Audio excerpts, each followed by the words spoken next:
지금 제일 큰 문제는 진보적인 언론과 보수적인 언론이 나란히 있다면 신문을 나란히 놓고 보면 되는데, 조국 장관과 관련해서 조국 장관 후보자일 때 초창기에는 그 차이가 없었습니다.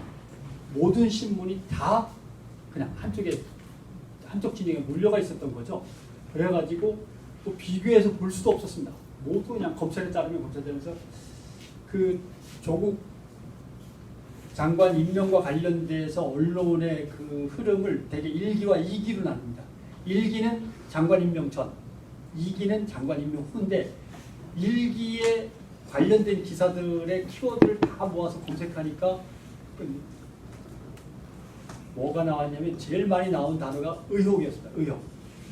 그러니까 한겨레부터 시작해서 조선일보까지 의혹자를 달고 막 있는 건 다 내보내는 거죠. 근데 임명이 딱 되니까 의혹자가 갑자기 팍 줍니다.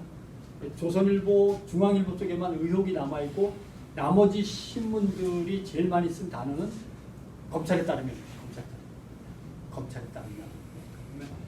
검찰에 따르면, 검찰 관계자에 따르면 이런 말들이 많이 나오면서 의혹이란 단어는 줄어들었는데, 우익신문들은 의혹을 계속 쓰고, 그러니까 이게 힘의, 아까 말씀드렸지만 뉴스룸의 작업은 서로의 편견과 욕망과 정치적인 야망이 막 엉켜가지고 하루 종일 작업하는 겁니다. 그래서 벌써 장관 임명됐다고 하니까, 야, 어떻게든 겁을 줘갖고 장관에서 스스로 물러나게 하려고 했는데 안 되는 것 같다 하고서 이제 위험하니까 살짝 이제 트는 거죠. 방향을 살짝 틀어서 결정이 됐던 거고, 그 다음에 이번 사태의 제일 문제는 저 검찰이라는 조직입니다. 법조계에 계시니까 잘 알겠지만,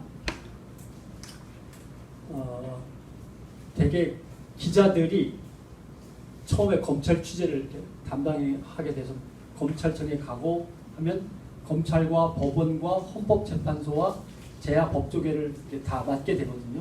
기자들이 갈라집니다. 쫙 갈라집니다. 검찰이 너무 좋아서 검찰에 미친 듯이 맨날 달라붙어 있는 기자가 있고, 대개는 그렇게 하죠. 그러다가 뭔가 이렇게 어떤 법원 판결 같은 거에 매력을 느끼면서 사법제도 같은 것들도 이렇게 훑어보는 기자가 조금 있고, 그 다음에 억울한 사람 위주로 가서 민변 활동 이런 것들을 주로 살펴보는 기자가 있고, 이렇게 해서 대개 세 부류는 대부분은 검찰을 너무 좋아합니다.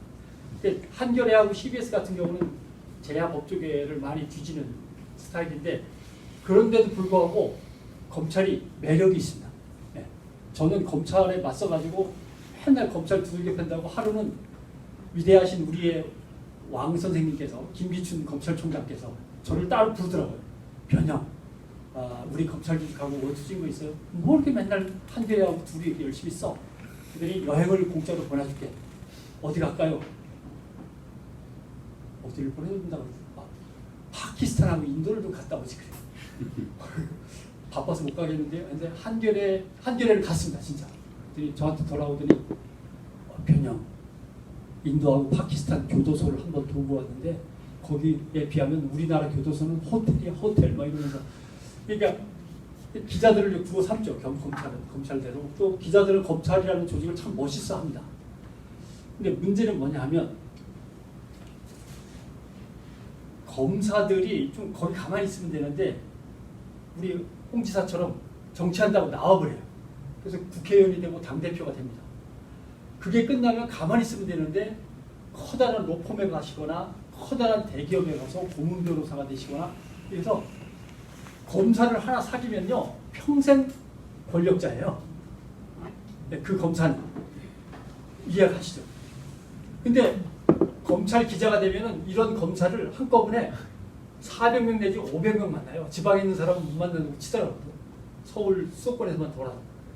그러니까 검찰 기자가 되는 거는 언론사에서 출세의 필수 코스입니다. 그리고 법과 재판과 소송 같은 걸 모르면 언론사야 담당 간부하기가 좀 어렵습니다.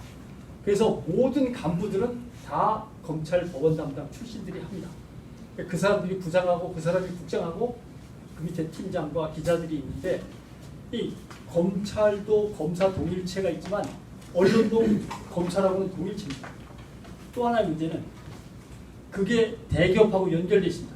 대기업에 가시면 검사 판사 출신들로 꽉 차 있습니다. 결국 기업의 누구에게 언론이 광고나 돈을 요청하거나 부탁할 때도 대개 보면은 법조 출신 아니면 언론 출신 선배들한테 요청하게 됩니다. 그래서 그게 하나의 거대한 카르텔을 형성하는 거죠. 그러다가 아까 잠깐 얘기가 나왔지만 뒤져보면요, 다 아들, 딸이 지들끼리 결혼시킨 게 있습니다. 네, 아들, 딸이 다 결혼이 그렇게 돼 있습니다. 뒤집으면 엄청나게 나옵니다. 아까 예를 들어서 지금 한국일보하고 조선일보하고 하면 전혀 다른 언론사 같지만 위로 하면 창업자들끼리 가족입니다. 혼맥으로 얽힌 고모 막 이렇게 얽혀 있는 가족들이.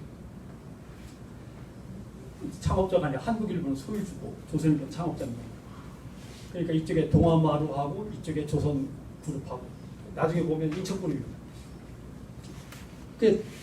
판사, 검사, 그 다음에 군, 옛날엔 군이었습니다. 군도 들어가고 행정고시 출신들, 언론사 간부들, 언론사 사주, 이 모든 것이 혼맥으로 얽혀 있고 대학도 다 스카이 그쪽에서 또 만난 인간들이고 이렇게 됩니다. 그러니까 눈에 잘 안 보이는 것까지 치면은 무지무지하게 억센, 흔들어도 잘 흔들리지도 않는 카르텔이어서 그걸 언론이 제일 먼저 한다.